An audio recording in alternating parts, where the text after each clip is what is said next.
Hey, welcome back everyone. Modern Horizons 3 is out and I'm super pumped to go over the top 5 cards in each color for the set. So we'll go over each color, then we're gonna hit the colorless cards as well and lands cards. Devoid, we're gonna count as colored just for the segment. Obviously Devoid, technically colorless, but if a card has a green mana cost, it's gonna be in green. All right, let's go ahead and jump right in. All right. So we'll start with white. White is, so our top 5 for white is going to be White Orchid of Phantom. It's a 2 mana. 2/2 flyer comes into play, destroys a non-basic land. Its controller switches library for a basic land type, basic land card, doesn't play tapped. This is a great way to deal with like annoying lands, like even like Tron lands. It's also 2/2 flying for a strike, which is relevant. It has a good body. It's also nice that you can blow up your own things. So if you have if you have the Flagstones of Torkir or Indestructible Land, you can hit your own land and just ramp up basically and get a body. So I think this is a great tech card in the sideboard or even main deck if you're trying to ramp with your or just destroying your own Indestructible Land and stuff. So I'm a fan of this one. Next up is the Ocelot Pride. The Pride card. It's 1 mana for 1/1 first strike lifelinker and has Ascend. So basically, if you have 10 permanents in play, you get the City's Blessing. So at the beginning of your end step, if you gain life this turn, make a 1/1 cat token, and then if you have the City's Blessing, you basically you copy each token in the ETB this turn. I think this card is actually really good with the other cat cards like a Ajani even, which we're gonna come see. It does that at Bowmasters, Orcish Bowmasters, but I do think it is a card that is powerful and has potential to see a lot of play. Has first strike, has lifelink, which is also very, very relevant. And it can get out of hand very quickly. So that's our number 4. After that, after the Pride, we have our first energy card. So energy is back in Modern Horizons 3. It's gonna be Guide of Souls. Guide of Souls is basically like a Soul Sister card, like a Soul Warden. One-sided, only you, but you also gain energy whenever creatures ETB. Then it says when you attack, you can pay 3 energy to give a creature 2 counters and flying. Also becomes an angel, but that is nice as far as like a soul sister type strategy. So usually you're getting much life. Sometimes maybe you don't draw your your voice. Or a giant creature that is massive because of your life, like Voice of Resurgence or whatnot. So being able to just play your small creatures, gain life, get energy is very powerful. Also with a card like Primal Prayers. So in the set we'll see it later. The green enchantment that says you can cast spells. You can cast 3 mana spells for 1 energy, and so then this will give you energy back for Primal Prayers. I'm sorry. I have a speech impediment. Sometimes I stutter. So, but anyways, this card is I think very sweet and powerful as well. So, coming in next, we have number 2. It's going to be Wrath of the Skies. So Wrath of the Skies looks to be a pretty solid payoff for energy, especially like in a mid-range or control deck. So it's 2 mana. You pay 2, then you pay X energy. And then you destroy each artifact, creature, enchantment with mana value less than the amount less than equal to the energy paid. So basically, it's kind of like a Pernicious Deed or Gaze of Granite, but you just pay with energy. Also, if you have no energy, this can also get you energy. So you can pay like 2 white and 3 or whatever, get 3 energy, and then pay energy into it, right? But if you've already built energy, which I think is what's really good about it, you pay 2 mana or 3 mana and basically wipe the board if you have enough energy. I think that's super sick, and also a very strong payoff for energy. And coming in number 1 is your boy Johnny. So Johnny's the all back is a flip walker, 2 mana for 1/2. When it comes into play, he makes a 2/1 white cat warrior token. So basically 3 power for 2 mana and 3 toughness as well. And it says whenever one or more other cats you control die, you can exile Johnny and bring it back as a planeswalker. So if another cat dies in combat, or your pride dies to a Bowmasters, it will anger Johnny and it will transform him into basically the Ajani Avengant, but Ajani is technically called Ajani Nikadal Avenger. So it's a it comes with three loyalty. You pay 2 loyalty, so +2. Put a counter on each cat you control. So basically, an Anthem if you're playing a cat tribal deck, but you don't need that, but it's something you can do. Then his 0 makes a 2/1 token. If you control red permanent, he also deals damage equal to the number of creatures you control to any target. That is massive. Like, if you're able to... This 2-mana creature is already 3/3 in power and toughness. Makes 2 bodies. And then when it flips, it grows your creatures, which is sick. And then you can start just dealing massive amounts of damage if you still have a board. Which is pretty absurd, honestly. Its ultimate, which you can do for the turn after it comes into play. Each opponent chooses an artifact, a creature, an enchantment, a planeswalker, then sacrifices the rest. So they get one of each thing, and then sack the rest. So pretty powerful. These flipwalkers are super sick, and it's nice to have them as playable cards in Modern. And Johnny's no joke. Johnny's is definitely a powerful card here. Next up, we're going to move on to the blue cards. Coming in at number 5 is going to be Sink into Stupor. This is a land. It comes to play tapped, but you can also cast it as a counter spell. So basically, it's going to return a spell return a spell or non-land permanent to its owner's hand. You don't draw a card or anything, but I think the fact that it can be a land or a counter spell is very powerful, especially in these Is It type decks that don't want to play too many lands anyways. So drawing this late game is nice. So not too exciting, but this is that's gonna be my pick for 5th. A 4th best is going to be Harbinger of the Tides. Sorry, of the Sea, not the Tides. This is basically just the blue moon. It's like Blood Moon, but for blue. Non-basic lands are islands. What's really good about this card is that usually when you Blood Moon or you play Magus of the Moon, people's bolts are still turned on, so they can bolt it, even if they have a non-basic land. It's very hard for blue to kill creatures. So if your opponent has all islands, it's gonna be hard for them to remove this. Whereas if you have Magus of the Moon and they're playing red, there's usually some burn spells or something they can use to remove it. But blue is harder, especially if they that's all they have. On top of that, it's a Merfolk. Merfolk also love the opponents to have islands because with Master Pearl Trident, you can attack unblockable. So this card's good. This card is obviously very powerful. I personally think it's better than Magus of the Moon. So super sick. Number 3 is going to be Kappa Cannoneer. This card always sees a ton of legacy play. We don't need too much introduction, but it's a huge payoff for artifacts. Has improvise, so usually costs like 1 or 2 mana.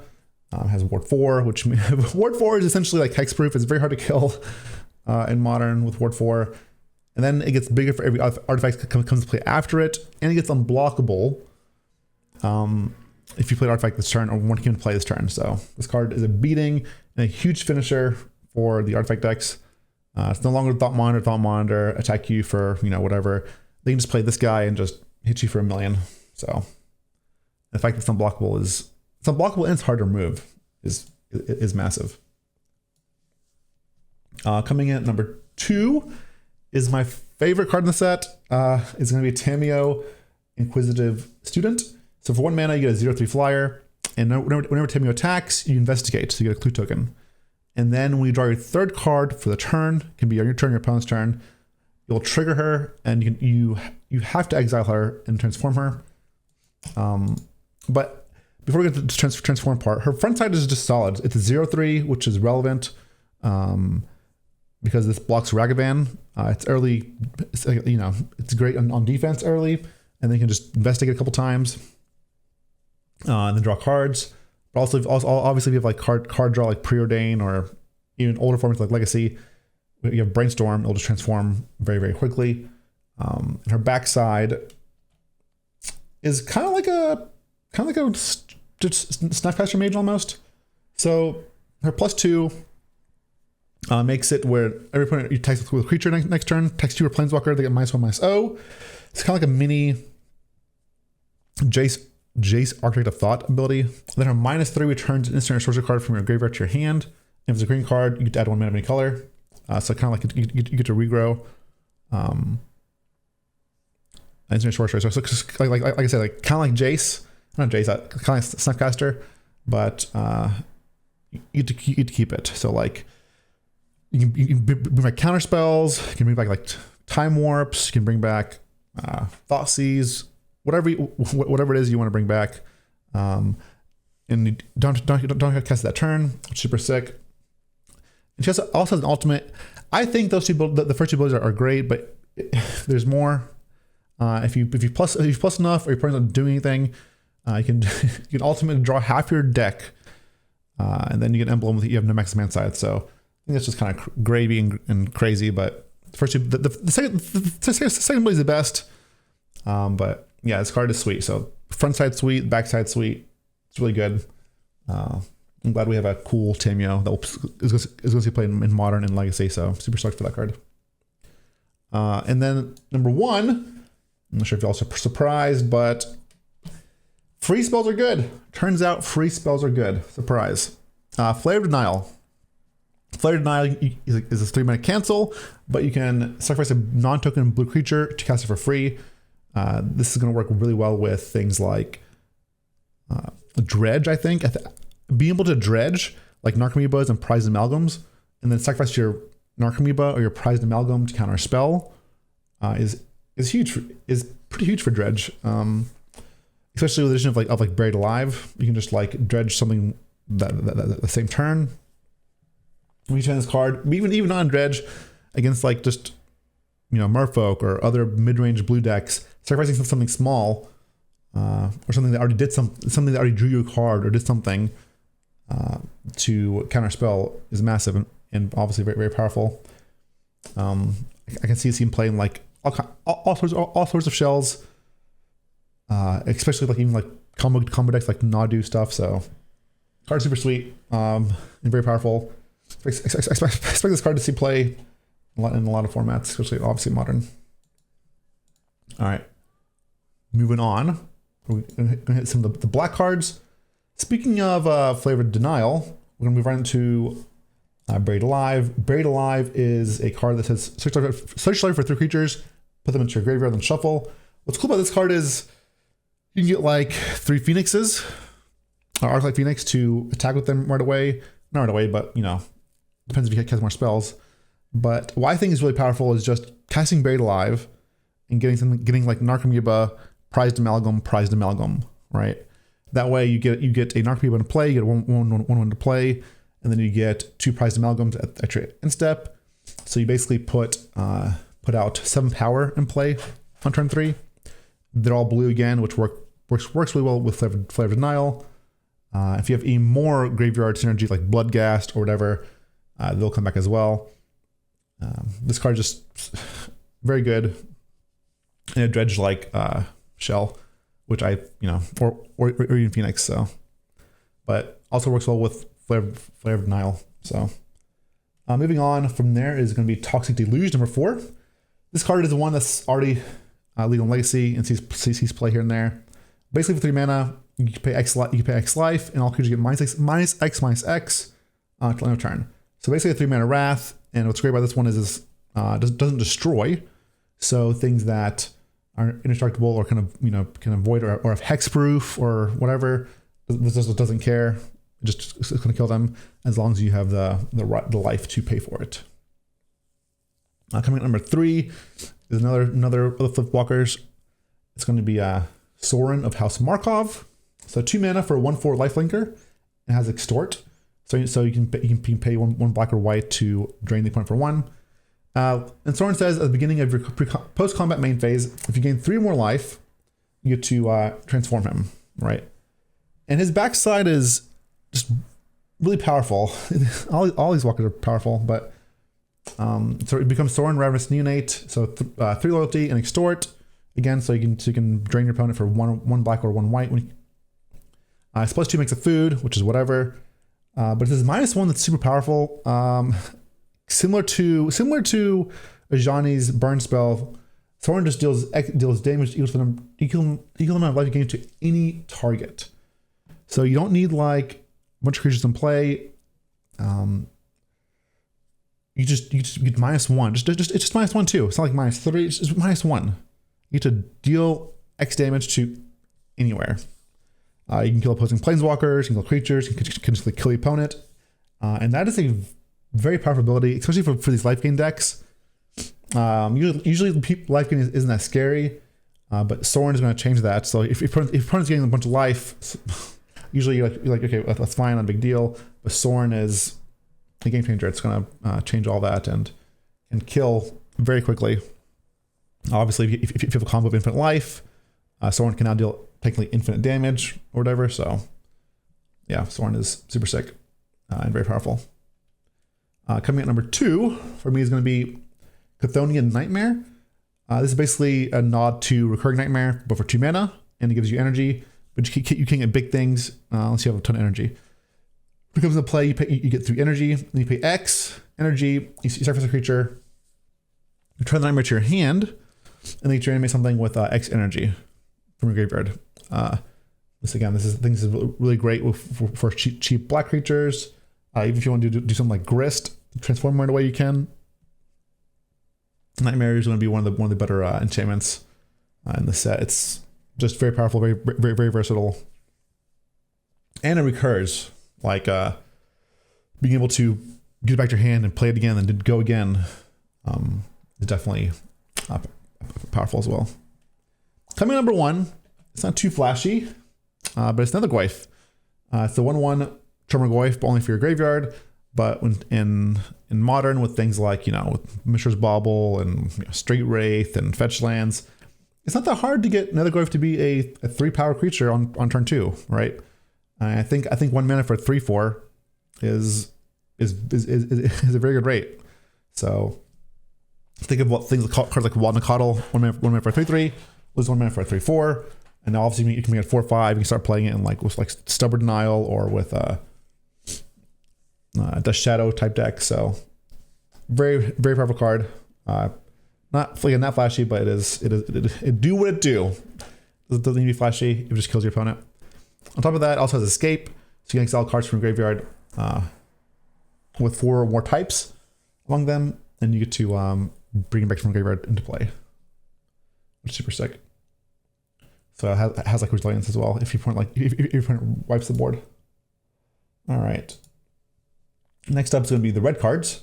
Coming number 5 is Lelia, the Blade Reforged. 3 mana haste. Whenever she attacks, exile top card of your library. You can play that card this turn. So basically, it's an aggressive creature that also gives you card advantage. It says whenever more cards are put into exile from your graveyard. Sorry, from graveyard or your library, which is her ability. She gets +1 until she's a +1 counter. So, wow, I don't know why I'm. Anyways, the 3 mana for a 3/3 essentially comes into play, and she exiles a card, right? If exiling more cards, she gets bigger.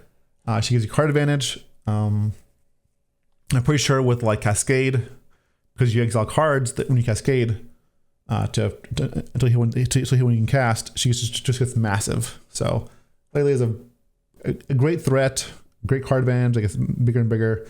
That I will expect to see play in Modern as well.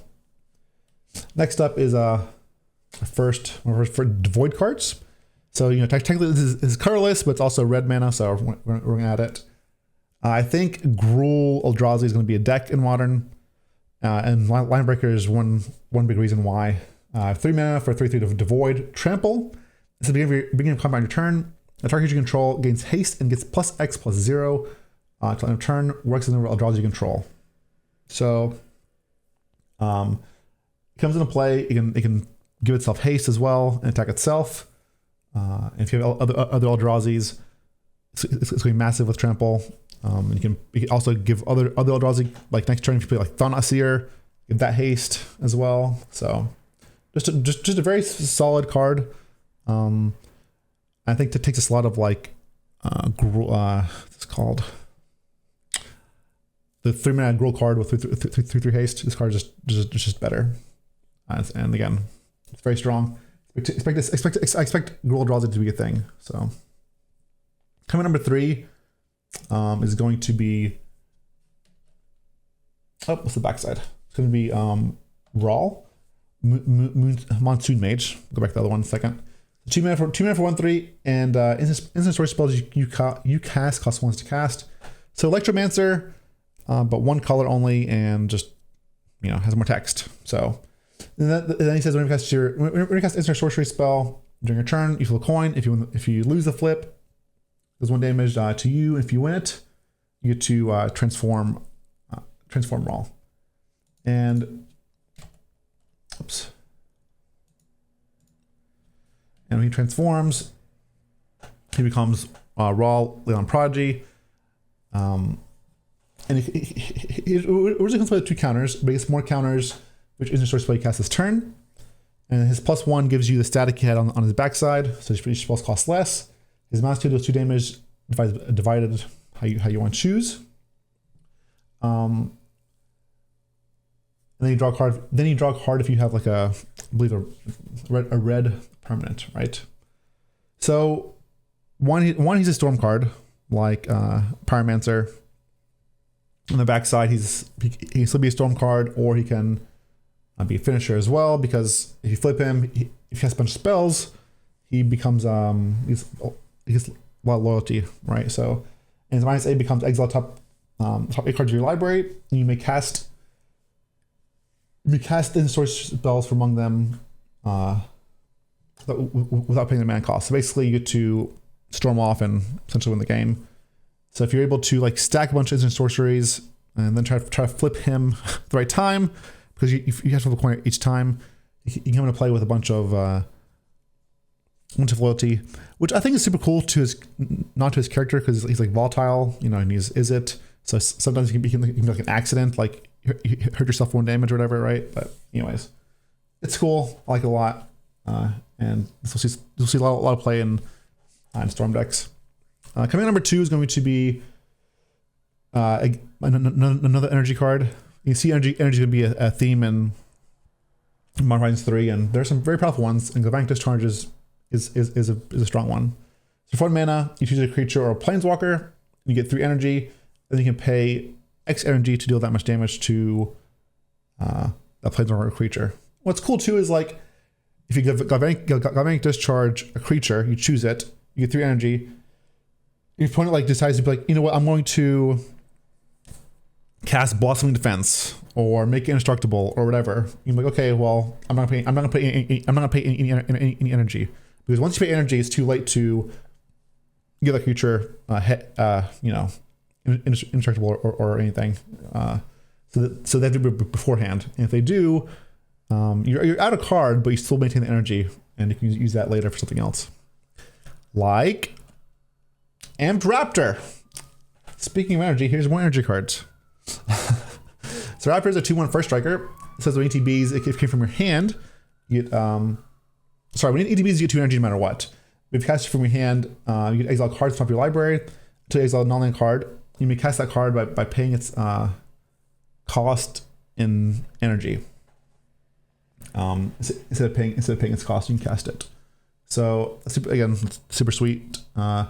Even if you like cast this and you hit like, let's say a Galvanic Discharge, the card from earlier, you can choose your own creature if you have to, and then just get the energy, and then in the future you have more energy for your Raptor to hit bigger things and whatnot. So it's pretty cool, and it's a 2/1 first striker, so it's also aggressive. Great card. Super fun. I kind of like Cascade.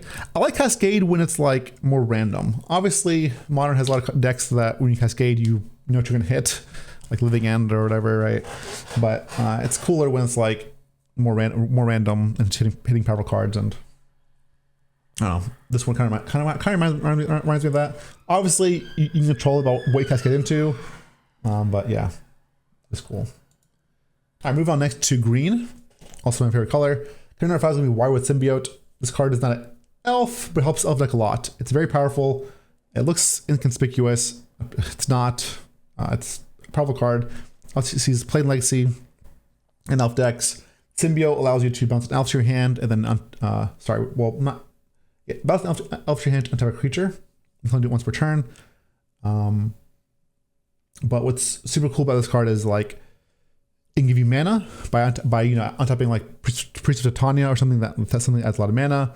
It can bounce card draw, so it can bounce like something like Elvish Mystic, Visionary, Elvish Visionary to draw cards, or whatever green creature you have that draws cards. Can also be used to like save your team. So if you need to like, someone's casting a Wrath, you can just bounce the elf. It's almost like a green Mother of Ruins in that regard, where they have to kill this one first. Otherwise, you can just bounce the elf they're targeting. It is once per turn, but it does so much and so versatile. Yeah, this card is great, and I'm sure we'll see some sick elf decks that play it. Our little favorite insect larva boy, Grist, Voracious Larva. So 1 mana 1/2 for essentially like a typhoid rat with higher toughness.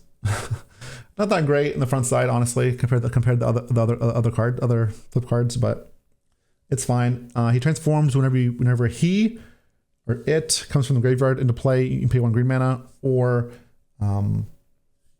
whenever any creature card comes from the graveyard to play, you can pay 1. And if you do, he transforms. This is Primal Prayers. It is a nerfed Alluren. It's a Learn at Home, but I still think it's good enough for Modern. If y'all remember the guide, the soul guide, the white card, one drop, says when a creature comes to play under your control, you get 1 energy and 1 life. So when this comes to play, you get 2 energy, and then you can play creatures at instant speed for 1 energy that costs 3 or less. So if it costs 3 or less, all you have to pay 1 energy, you can cast them instant speed for 1 energy. So if you have the white creature that gives you energy, and then you have like the Screeching Drake, comes in play, bounce itself, you get infinite life.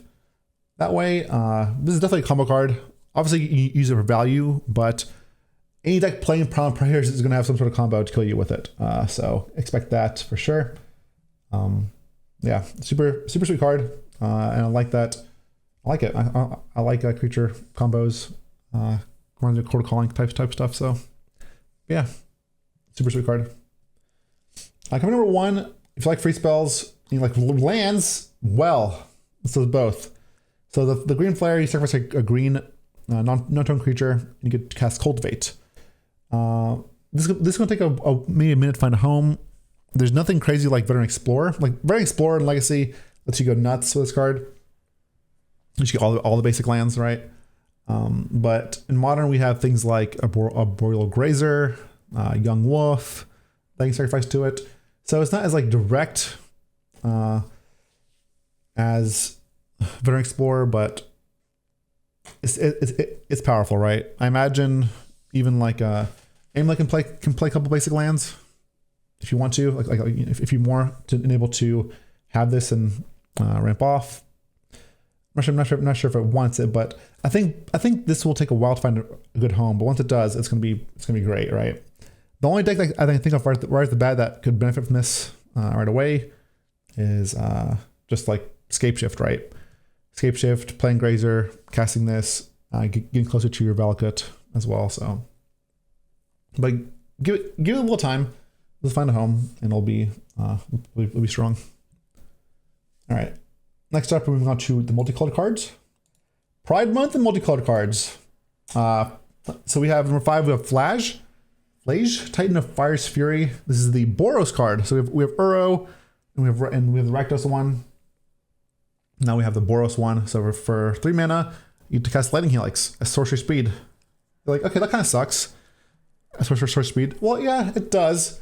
Lightning Helix is a lot, man. Lightning Helix is more damage than the Rakdos one makes me discard a card and deals 3. Discard a land or don't have anything in hand. This just deals 3 no matter what. It affects the board. It affects the board heavily as well. When it attacks, it's just like kind of like a mini Inferno Titan meets Helix, right? And the life gain is relevant in mid-range decks that want to buy time. So yeah, so I like this card. Definitely more of a mid-range or control. I would say. I don't think Burn really wants this, maybe in the sideboard, but I think Burn wants to go faster overall. But yeah, I like Flash. So now we have Uro, we have Flash, we have Croxa as Rakdos. I mean, I'm excited to see the other ones. Slowly look on, but yeah. Number 4 is going to be Cranial Ram. This is like cranial plating, except it's colored. You do have to pay black red for it, but it gives 1 more toughness, which isn't that great. It's whatever. But I think what's cool about it is it's a living weapon. So it comes in play. It's already attached to an insect. It's ready to go, right? You don't do anything else. You don't equip it. It's ready to go. I think that's relevant in decks that can have a bunch of artifacts and can pay the cost instead of just playing cranial plating. Cranial plating is relevant though as well because it has the attached instant speed for black. I'm not sure if decks want small artifact decks on both of these, but this is definitely a sweet card. You'll see a lot of play. I think it's already banned in Pauper too, so yeah. Number 3 is going to be Invert Polarity. Listen, people love Izzet cards, Izzet decks, like Murktide, like Delver, whatever. So this is a counter spell, but it can be more than that, okay? So for 3 mana, you choose target spell, and then you flip a coin. If you win the flip, you get that spell. It becomes your creature, which is going to be backbreaking depending on what you take. But if you lose a spell, you counter it. Okay, so you get to counter it or you get to steal it. And depending on which, can be a very big deal. Like if you counter Tron's Karn Liberated, or Karn the Great Creator, or Ulamog, or whatever, or it doesn't have to be Ulamog. It can be the One Ring. You counter the one with the One Ring. Okay, is it your ring or is it countered? It's such a huge like. Either way you're winning, but one way you probably can win the game. So very very very powerful card for 3 mana, right? Like Commandeer costs 7 mana to steal a spell, and now it steals non-creatures. This card can steal creatures, whatever. So don't sleep on this card. This card is good. Turn number 2 is going to be White, the Reliquary. So for 2 mana, the 2/2 Zombie Knight with Vigilance. So it can attack. It gets +1 for each creature card in the graveyard, so it grows as well. Then you type it, sacrifice another creature. If you do, you get to find a land, put into play, tap, then shuffle. Now what's cool is it finds any land, right? It's not basics or anything. It's just whatever you want. So that's obviously very powerful. And with things like Gravecrawler, things that recur, or even Citrus Supplier, where you want to fuel your graveyard, White is gonna be great. Yeah, super solid card for decks like people like grinding out, like Glycogari or Jund style decks. This is gonna be in those type of this type of shells. Coming number 1, and I think what is the best card in the set, is going to be Nadu Winged Wisdom. This card is pretty silly. So it's a 3/4 for 3 mana. That's flying. I think maybe it should have been a 3/3. But anyways, Nadu gives creature control. So all creatures have, whenever this creature becomes the target of a spell or ability, reveal the top card of your library. If it's a land, you put it into play. You put it on the battlefield, not tapped. It's not even tapped. You just put it on the battlefield. Like, so basically, you get to cast growth spiral every time you or your opponent target your creature. Obviously 2 per creature, but still, because this ability triggers only twice each turn. And obviously with things like Shuko or Lightning Greaves or things that cost 0 to equip back and forth, you can just go through your deck. Also non-Tuku from Modern Horizons that makes insects, so you can just keep going and just draw your whole deck, pull lands in play, and then kill them with whatever you want to kill them with. Nadu is also Nadu is just, even if when it kills it when it comes into play, like you say you play Nadu, like okay, Leyline Binding it or whatever, Doomblade, whatever it is, you still draw a card off of it. And then if you're, and then like, it's just, I don't know. It's, it's very powerful. It's super sick. This card is a hoot. It's gonna take someone a minute to find the correct shell for it, because obviously you can play Court of Calling, you can play Company, you can play Birthing Ritual, you can play a bunch of ways to do this. Try to find Nadu, but eventually there'll be a really good list, not a list, and that one, honestly, if a card has potential to get banned, it's going to be this card. So super sick card. Yeah. Simic cards, huh? I love Simic cards though, so maybe I'm the problem. Who knows? All right, moving on. Next is going to be the colorless cards. Colorless. So coming number 5 is going to be Winter Moon. So players can't tap more than one non-basic land during their on-tap step. So it's like Winter Orb, but it's a moon. So punish the decks that play with non-basics. I think this is fine. Sideboard card. I don't think it's crazy, but you know, it does punish decks that have a bunch of non-basics in their deck. So it's a solid sideboard card. Coming number 4 is going to be Null Drifter. Kind of like Multicolor, but Null Drifter. So I think this card is great because just for 3 mana you can just evoke it to draw 2 cards. You can also then after that you can, like, when you evoke it, you're basically you're casting something that costs 7 or more as well. Because you'll trigger things like Ugin's Nexus or Colorless Return, or even you'll trigger like cards like up the Beanstalk. Not Beanstalk's not here, but basically you'll trigger anything that says, hey, if you cast a big spell, do something, because you're essentially casting it for 7 CMC, even though you're only paying 3. Then if you have a way to blink it, you can keep it in play, like Ephemerate. You can draw 2 more cards, and you get a 4/4 body with Flying and Annihilator. I think it just has a lot of uses, right? And on top of that, like on top of it being 3 mana, you can 3 mana draw 2. This casting cost being 7 is nice because, again, you can use it with like things that care for it. Even the new land, Ugin's Labyrinth, right? It's cost 7, so it can go with that right away. So yeah. Even Mono Blue Tron could play this if they want to. So yeah. Speaking of Ugin's Labyrinth, coming up next is another card that is very good with Ugin's Labyrinth. So it's 7 mana. So you can go under Ugin's Labyrinth as well to give you 2 mana. But if you cast it, you can exile a permanent that's 1 or more colors. But if it's, and also if you're playing an Ugin's Labyrinth deck, or you're playing like Tron or whatever, what's cool with this card is it gives you more redundancy. So if it's in your opening hand, you can reveal it, show it to your opponent, then beginning of your first upkeep, look top 4 cards of your library, and you keep some of them there, or you can exile them all, whatever you want. It doesn't matter. Nothing matters. Nothing matters, but yeah, this card's great. Yeah, it's great for finding Ugin's Labyrinth or Tron or whatever, or your deck if you want to, you care about that, like finding specific pieces. So I expect decks that are playing Ugin's Labyrinth probably want some number of these Devour Destinies. Card number 2 is, I believe, in my opinion, the best medallion in the set. It's gonna be Ruby. So this makes all your red spells cost 1 colorless mana less to cast. Red has a bunch of rituals, a bunch of storm. So having a non-creature way to reduce all your red spells by 1 is massive. Like that's a big deal, right? No longer can they bolt your Electromancer or whatever.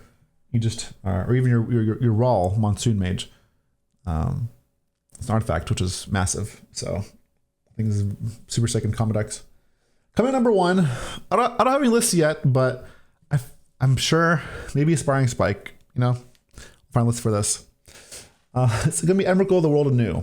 So 12/12, and when you cast this spell, you gain control all creatures target player controls. Flying, pressure from spells and permanents that will cast this turn. Whenever Emrakul will leave the battlefield, sacrifice all creatures you control. Right, so basically if she dies, all the ones you had will also die. But what's crazy here is the madness cost. It's 6 mana, right? And madness means you can play instant speed. If you discard her instant speed. So I'm sure there's when you can find ways to discard, and you know, for cheaply. I'm sure there's a lot of ways to do that. And then you got to play, you know, some pain lands and whatnot. But 6 mana for a 12/12, it's pretty strong, right? 6 mana for a 12/12 that's insurrections that steals all your opponent's stuff, and you have to keep it. And if she dies, they lose their stuff anyways. It's sick. So I'll be messing around with this too, but I'm sure a lot others will as well. But I'll be surprised if everyone doesn't find a home. Like 6 mana for that effect and for a huge body is a lot. So we'll see. But I expect her to find a home. All right, moving on to the last section, which is lands. Number 5 is going to be Archway of Innovation. This is a land that comes to play to untap if you control an island, adds blue mana. And then it says next play, you can pay 1 mana, tap it. Next play you cast this turn has Improvise. For artifact deck, I think it's super cool to give your like Aintrazi, Improvise, like Ulamog or something crazy, or even Planeswalkers or a draw spell. I think this card has a lot of potential and to its name, innovation. I think there's going to be a lot of cool things you can do with this card, tapping your artifact creatures for spells. So this card is sweet. I'm excited to see what people come up with. I'll be messing around with it as well. Number 4 is going to be Cephalid Coliseum. So this card is an old favorite of mine as well. So it adds for blue. There's 1 damage to you when you do it. And then if you have Threshold, so essentially if you have 7 more cards in your graveyard, you can pay 1 blue and sacrifice it to make target player draw 3 cards and then discard 3 cards. You'll only do it if you have 7 more cards in your graveyard. So what's really cool about this card is in a land style deck, like with around 6, you can loot yourself. But what's even more cool is if like you have like Bowmasters or Shieldred, you can have the opponent draw some cards, discard some cards, and get triggers. It's even cooler than that. Even cooler than that, if you have something like Narset, Parter of Veils, you can lock the opponent out, right? So on their turn, you can do this to them. They will draw 1 card and discard 3 cards, and they won't draw a card for their draw step, right? Then next turn, if you have run 6, you can bring them back, or Crucible of Worlds, you can bring them back. And essentially, you're able to lock the opponent out of the game completely. So with Narset in play and Coliseum, you can do some just nasty things. So super stuck for that. But on top of that, it's also a great dredge card. You can just draw 3 cards. Instead of drawing 3 cards, you can dredge creatures back, right? And then discard 3 cards, which is what you want to do anyways. So great for dredge, number one probably. And then also super solid for control decks that want to lock the game out late game with an Narset or something. So I think that's kind of cool. Coming number 3 is going to be Shifting Woodland. So this is similar to the blue one. It comes to play on tap if you control forest, adds green mana. And then Delirium. So if you have, you need to have 4 more types of cards in your graveyard, like land, enchantment, artifact, creature, planeswalker, whatever, tribal. If you do, you're able to tap 4 mana, and this doesn't even tap itself. So basically, just you tap it and 3 other lands, which is kind of cool. It becomes a copy of a permanent card in your graveyard on turn. I think what's super neat about this is like I really want to play things like Grizzly Salvage, just ways to like put stuff in the graveyard and then get this out. And just copy like Omniscience, right? Copy Omniscience for 4 mana, and then just combo off. So this card, or even copy something like Ulamog with Annihilator and attack and make them, sacrifice 4 things. This card is sweet. And definitely the best of the cycle, in my opinion. So be on the lookout for this one for sure. Number 4 is going to be Phyrexian Tower. Ramping up and lands at 2 mana are always very, very good. This is great for Yawgmoth or decks, playing Citrus Supplier, or decks that are trying to, have the cards die. And lets you ramp up a bit and faster. So Tower is a great card. It's very solid in those type of decks. the sack deck. So expect to see this one play as well. These decks usually play like 1 or 2 towers. Can't really afford to play 4 because it is legendary, and it itself is not a black, but it doesn't matter too much. Coming number 1, I don't think it's any surprise. It's Ugin's Labyrinth. This is one of our first soul lands in Modern. So when it comes to play as Imprint, so exile card from your hand, colorless card rather, has to be colorless, with mana 7 or more. And then if you do, when you tap it, you add 2 mana, two colorless mana.